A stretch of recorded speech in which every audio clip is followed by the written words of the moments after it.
orang miskin lagi tapi kayak di bawah itu gitu. Di bawah itu, bener-bener di bawah itu yang nggak nyangka. Di bawah rata-rata kemiskinan. Di bawah rata-rata yang jauh banget.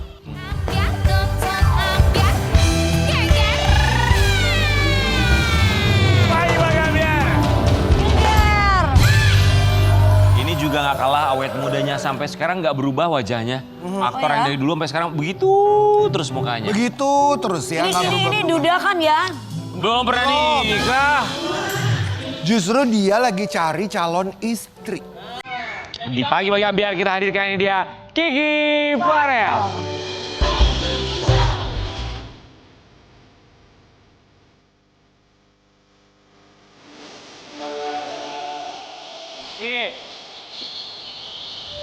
Nggak berubah sama sekali Kiki Farel. Kiki Farel tuh umurnya kalau boleh tahu berapa sih Ki sekarang tahun ini Kiki?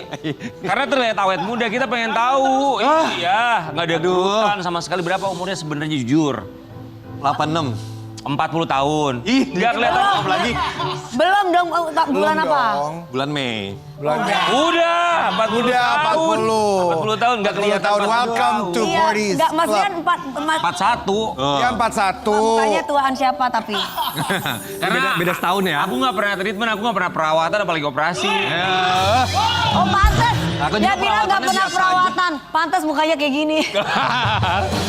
41 tahun, tapi Ki, kita mau fokus sama Kiki Farel karena sekarang ini Kiki Farel. Nggak Kak Karen Kenapa lu liatin Kiki insecure Farel, nggak Kak Farel, iya dia gini-gini mulu. Lu insecure ya?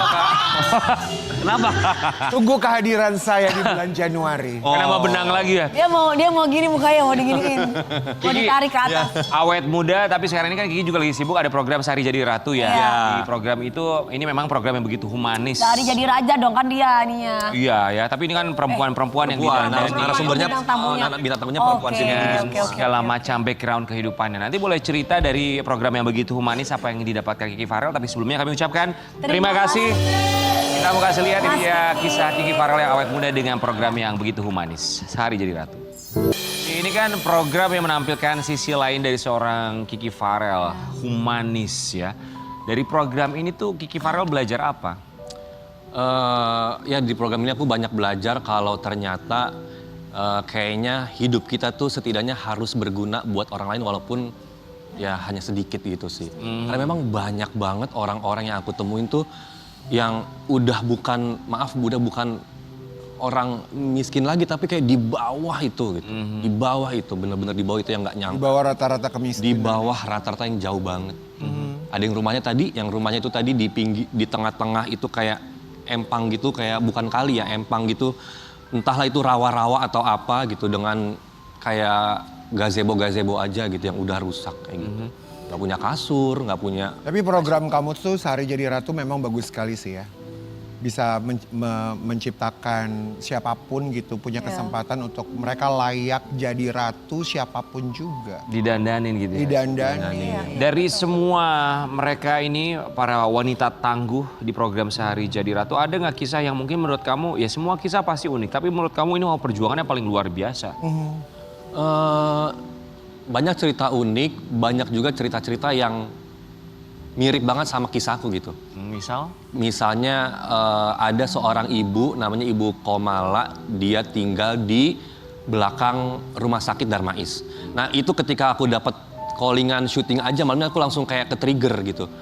Karena aku ingat mama aku pernah berobat di situ. Gitu. Terus juga rumahnya di belakang Darmais, terus juga ternyata sakitnya dia tuh sama, maksudnya mirip lah. Mama aku kan kanker, dia masih tumor ibu itu. Udah itu awalnya tuh pas dapat callingan syutingan itu udah gemeteran gitu. Kayak ya ampun, ini beberapa tahun yang lalu aku tuh datang ke rumah sakit ini loh. Terus sekarang mesti syuting di belakang rumah sakit ini lagi, itu langsung kebayang-bayang. Itu udah. Terus cicet-cicet, ngobrol, sedih-sedihan, pas bagian anaknya yang ditanya umur 5 tahun aku udah gak kuat lagi. Sampai aku langsung, maksudnya kayak aku tuh, ya Allah aku tuh dulu di posisi kamu loh Dek gitu kan. Tapi aku tuh umurnya tuh udah dewasa, sedangkan kamu tuh masih 5 tahun. Udah melihat, Ujian kayak gini ya. mama kamu tuh kayak gitu, kasihan banget. Ketika harus berhadapan dengan narasumber yang memang Kiki merasakan sedikit banyaknya itu ada persamaan dengan perjuangan Kiki dan juga almarhumah mamanya Kiki. Saat itu Kiki gimana untuk bisa menghadapi itu semua secara profesional? Pasti kan gak gampang ya. Bener, secara harus. emosional kan pasti Ya, susah. Banget. Aku jujur di situ aku lost control banget. Jadi ketika aku cicet sama ibunya, anaknya dateng, pulang sekolah belum makan. Itu sedih banget ya. Terus aku nanya, kamu tahu nggak mamah kamu sakit apa? Dia tahu, dia langsung cerita, dia nangis. Dia nangis, ya aku jadi ikutan nangis juga. Ternyata pas aku lihat ke kiri, adeknya lebih nangis lagi. Adeknya lebih nangis lagi karena dia tuh umur 5 tahun. Sampai aku pangku, sampai akhirnya aku udah aku ke-trigger semuanya. Aku merasa bahwa aku dulu di posisi adek itu, terus juga mama aku sakitnya sama, rumah sakitnya juga mamaku sempat ke Darmais. Aku langsung ngeblank, aku sampai pingsan loh itu. kamu sampai pingsan di episode itu? Di episode itu aku sampai pingsan. Wow. Sampai lemes, selemes-lemesnya aku nggak kuat. Aku minta stop dulu bentar. Dan aku minta maaf sama ibu itu, maksudnya malah jadi kebalik, malah aku yang jadinya curhat. Iya. Karena aku yang curhat di situ. Apa yang disampaikan ibu tersebut atau respon ibu tersebut ketika melihat malah kamu sebagai hostnya pingsan karena memang benar-benar tidak kuat secara maksudnya emosional Iya. menghadapi cerita yang kurang lebih sama? Ibu itu ya pertama pasti bingung karena aku lihat banget mukanya jadi bingung, jadi panik. Tapi aku jelasin, maaf ya Bu, saya sampai seperti ini setelah pingsan ya, maksudnya setelah disadarin. Karena mama saya juga mengalami hal yang sama, berobatnya sama, dan saya merasakan apa yang Rean itu anaknya. itu rasakan. Si Rean rasakan, karena dulu saya posisinya sama seperti kayak mereka, Rean gitu. iya. Saya berasal dari orang yang sangat biasa. Mirip lah maksudnya keadaannya, rumahnya, keadaannya mirip. Oke, sisi humanis dari seorang Kiki Farel bisa disaksikan dalam program Sehari Jadi Ratu, pun juga perjuangan wanita-wanita hebat bagi keluarganya, kemudian diberikan kesempatan didandanin sama tim dari Sehari Jadi Ratu untuk benar-benar menjadi ratu di hari itu. Kiki Farel, kita juga mau kasih lihat ini perjuangan Kiki Farel yang dia tumpahkan melalui caption di Instagramnya. Setiap manusia terlahir tidak sempurna, tapi justru ketidaksempurnaan itu kita bisa manfaatkan sebaik-baiknya agar terjadi perubahan. Terlahir dari keluarga biasa, orang tua yang broken, bahkan untuk makan saja dulu almarhum ibu saya pernah jual baju-baju bekas saya yang dibayar Rp6.000 per kilo. Tapi lihat saya, saat ini hidup saya berubah 100% dari yang di bawah. Bahkan sangat di bawah, tapi sekarang saya bisa katakan alhamdulillah atas segala yang Allah berikan. Pesannya buat anak-anak yang saat ini mengalami hal yang sama seperti saya dulu. Jangan menyerah, bahagiakan ibumu, niscaya hidupmu akan bahagia selama-lamanya. Ini kan menggambarkan perjuangan Kiki sama mama ya. Itu pernah jual baju 6.000 per kilo baju bekas. Zaman dulu banget, aku SMP, baju SD tuh udah gak kepake, saking susahnya. Dijual, kan gak dipakai lagi kan. Dijual. Dijual per kiloan gitu. Jadi dulu ada orang yang keliling gitu.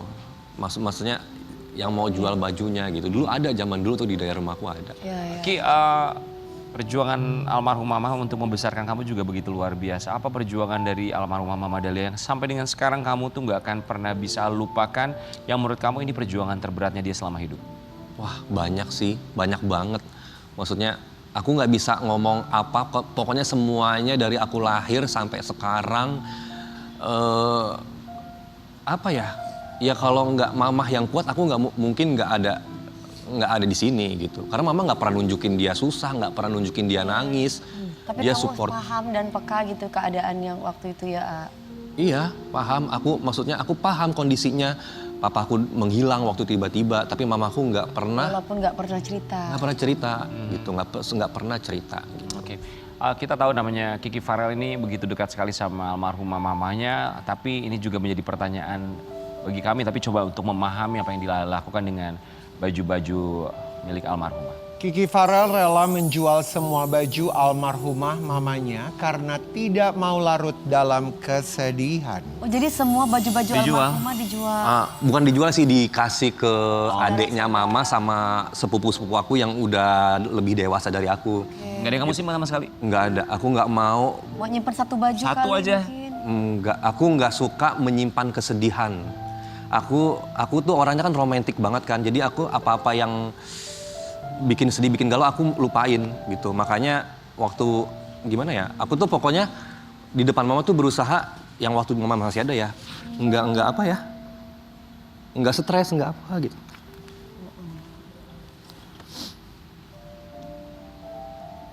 Pokoknya apa yang bikin sedih nggak usah diinget-inget deh. Perpisahan, aku benci banget perpisahan soalnya kan. Perpisahan sama papaku waktu aku masih SMP. Sekarang kan perpisahan yang selama-lamanya sama mamaku, aku benci banget itu. Jadi aku nggak, paling ada foto, satu foto aja di rumah yang aku pajang di rumah. Udah itu aja. Ki ketika terbiasa dengan, bukan terbiasa ya, memang keadaannya membuat akhirnya berpisah memang tidak ada yang abadi. Tapi Kiki akhirnya gimana sih Ki menanggapi perpisahan? Setelah ini perpisahan yang selamanya gitu, ketemu sama mama pun udah nggak bisa. Tapi dari itu semua apa yang Kiki pelajari? Awalnya memang susah untuk menerima semuanya. Tapi aku semakin sadar bahwa semua orang apapun itu akan berpisah, akan kembali. Jadi memang harus mempersiapkan segala-galanya. Ya makanya aku inget banget bersama mama aku, selagi punya, selagi bisa, silahkan, bukan silahkan, wajib bantu orang.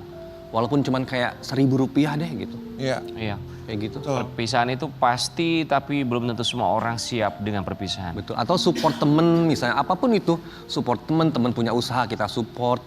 Temen misalnya mau apalah kita support gitu. Pokoknya Ya, gitulah. kebaikan apapun kebaikan dari hal kecil ya. Iya Itu betul. pesan dari mama. Ya. Iya. Pasti masih banyak pesan dari almarhumah lainnya yang membuat Kiki pasti akan selalu mengenang beliau. Kangen udah pasti ya Ki ya. Banget. Kiki Farel kita mau kasih lihat. Kami Kenangan. punya sesuatu kenangan. Mas Kiki bersama mama. Ya, Jelas kehilangan orang itu berat, tapi yang tidak kalah beratnya adalah kehilangan kebiasaan bersama dengan orang tersebut. Apa kebiasaan yang Kiki paling kangenin bareng sama almarhumah? Wah. Kayak sekarang deh. Kalau mama ada tuh pasti dia buru-buru nonton. gitu ya. Terus kalau udah selesai nanyain langsung pulang atau kemana dulu gitu kan, bisa mau nge-gym dulu atau kemana dulu gitu, pasti selalu nanyain apapun Nggak itu. pulang-pulang nak gitu ya. Ya misalnya kemana aja, nggak, aku pulang kok, aku pulang. Nggak, maksudnya kalau kayak Biasanya telat jam. ya atau misalnya telat, apa. tapi mama tahu kayak misal kalau syuting pulang pagi gitu kan, paling dia tuh bawelnya kayak usahain ya udah di perjalanan tidur gitu kan, makan kayak gitu-gitu, masak di rumah.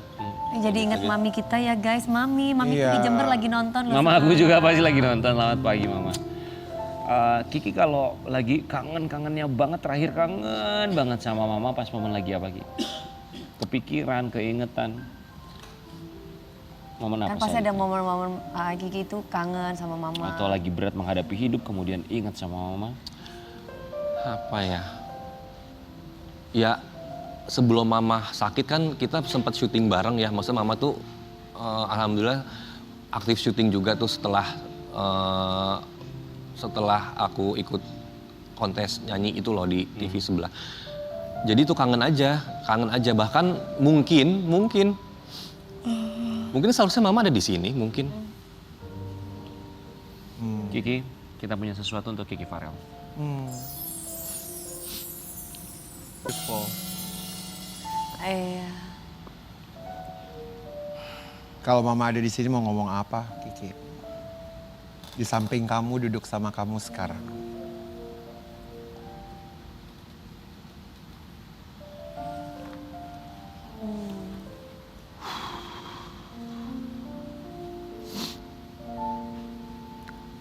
Apa ya?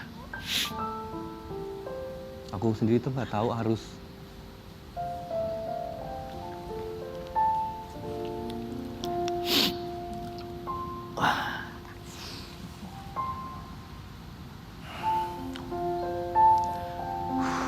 mau ngomong aja susah sih. Yang pasti dari 2022 ke 2026 ini udah 4 tahun ya. Tapi sampai hari ini aku belum bisa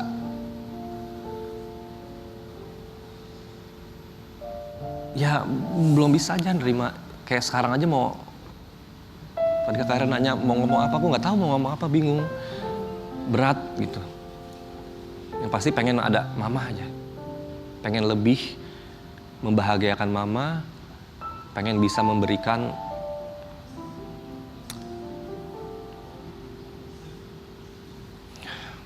Pernah mimpin mama nggak? pernah. Kapan nih cerita? Belum lama, cuman setiap kali mimpi aku tuh suka kesel banget, bukan kesel gimana ya, karena selalu memalingkan muka gitu. Memalingkan muka? Iya, aku nggak tahu ya apa mungkin memang kalau orang yang udah meninggal itu nggak pernah nunjukin mukanya, aku nggak tahu, tapi pengen banget. Kalau mimpi ya Ya mimpi orang yang kita cintai, yang orangnya udah nggak ada. nggak ngomong gitu. Nggak ya. ngomong, diem, terus dari jauh, nggak pernah nunjukin muka dengan jelas gitu. Tapi pasti Mama bangga melihat perjuangan Kiki dengan apa yang Kiki miliki sekarang. Kiki bagikan untuk orang-orang. Bermanfaat buat orang Kiki banyak. Farel yang menjadi berkah buat orang-orang di sekitarnya. Amin. Dengan skill atau juga kemampuan yang dia miliki termasuk paras tampan yang awet muda sampai dengan sekarang. Semoga Kiki bisa lebih ringan lagi dalam hari-harinya karena banyak fans dari seorang Kiki Farel yang pastinya selalu ingin melihat Kiki Farel di depan layar televisi ya Ki. Tapi kalau ngomongin soal penampilan Kiki Farel, ini juga menjadi perhatian buat para fans ataupun mereka yang besar dengan Kiki Farel. Mereka banyak yang menuding ini Ki. Boleh kita ganti topik sebentar ya? Ini tentang penampilan Kiki Farel. Kiki Farel geram dituding oplas karena wajah dan hidungnya yang bengkok. Bengkok. Nih miring. Oh iya, itu Miring, baru sadar kan? sekarang, tapi fine. Ini asli, maksudnya dikira orangnya karena dioperasi jadinya miring. Hmm. Ini asli. Banyak yang nyangka itu dioperasi Ki. Iya, nih tuh. Geramnya kenapa Ki? Kenapa? Geramnya kenapa? Maksudnya kayak gue belum operasi aja udah Diomongin. Dorin apalagi kalau gue udah operasi gitu. Tuh Po, dia aja hidungnya, Empo kan operasi karena bilang hidungnya miring. Dia miring nggak operasi loh Po, nggak mau operasi. Ya kan beda. Tapi coba tanya sama Kiki, Kiki ada kepikiran buat operasi nggak? Atau jangan pernah operasi? Rambut iya transplantasi kan. Oh, hair udah panjang ya. udah panjang, udah Oke. panjang rambut. Cuman memang belum. Maksudnya pengen gini. Pengen facelift. Cuman belum berani. Facelift. Takut ada bekasnya. Pengen nih dilurusin takut bengkak gitu. Oh, jadi Lu kepengen. memang pengennya kan. Kalau Eli. kepengen tuh ada ya. Ya ada kali ya. Ada. Rian juga ada nggak? Aku sih- Adalah. Aku natural. Aduh. Kiki kita mau kasih lihat komentar-komentarnya ya. Kiki sama Eli Sugigi saling berbalas komentar. Nah, cakepan yang pertama banget. Cakepan yang pertama emang. Menghina apa menghibur sih Ki? Oke Kiki. Ini ya kita lihat lagi ya. Cantikan yang dulu. Lah kok gitu? Mewek. Kenapa Ki nangis terus setiap postingan gue? Kasihan sama gue atau takut jatuh hati sama gue setelah gue cantik? Wow. Kiki sama Po Eli kan memang berteman ya, pernah kerja bareng juga sering ya. Iya. Emang kenapa Kiki ngomongin atau mengomentari Eli Sugigi kenapa? Menurut kamu Temen kenapa dia mah. setelah dioperasi? Komentarin gue. Karena aku kan suka yang natural gitu kan. Kayak Mami Dewi natural kan. Suka banget cantik alami. Nah, Poel ini sebenarnya cantik kalau natural. Nih, cantik banget nih. Coba mana? Nih, Mana coba, cantik mana? banget. Ada fotonya? Ada dong, nih tuh. Cantik banget kan, Sobat Ambiar. Tuh, cantikan yang ini kan. Ini Po Eli yang jawab dulu ya. Zaman Ki, lo awal-awal. bener- Ki, Tapi emang Ki. mereka karena suka bercanda-bercandaan kan. Apa-apa. Aku Oh ini tapi versi masih muda loh. Coba Kiki yang mengenal Eli Sugigi dari zaman dulu juga bersahabat sering kerja 40 bareng. tahun. Menurut kamu penampilannya Eli Sugigi sekarang seperti apa? bersaing hidung kita kan. Mungkin karena belum ini kali ya, belum apa sih Belum namanya? kebiasa, belum Kan belum ini ya Po ya? Masih bengkak, ya. Masih bengkak gitu. Tapi aku nanti yakin banget kalau misalnya dia udah oke nih. bengkak. Sampai susah bandingin gitu. Mana yang Iris Bella gitu kan, mana yang Iris Belatung. Karena dia pengen banget bawang, Iris Iris Bella kan. Iya. Iris Bella pemain sinetron, ini Iris Belatung. Jahatnya. Emang begitu Nggak sekarang? bercanda. Ini karena sahabat makanya bisa bercanda begitu. Kalau nggak sahabat kan nggak mungkin mungkin berani ya. berani, ya. Dulu dia ngejar-ngejar gue tahu dulu ya kan. Emang iya Po pernah. Iya. Oh iya, betul oh iya. Ayo tenang Ki. Penampilan aku udah berubah. Dulu kan aku ngejar Kiki. Ya Ki, ayo dong mau sama gue. Dia menolak kayaknya secara halus. Sekarang udah cantik pertanyaannya, gimana? Aa sekarang mau nerima nggak? dengan keadaan Tadi pas aku masuk ruang make up, itu siapa? Serem. Jahat ya.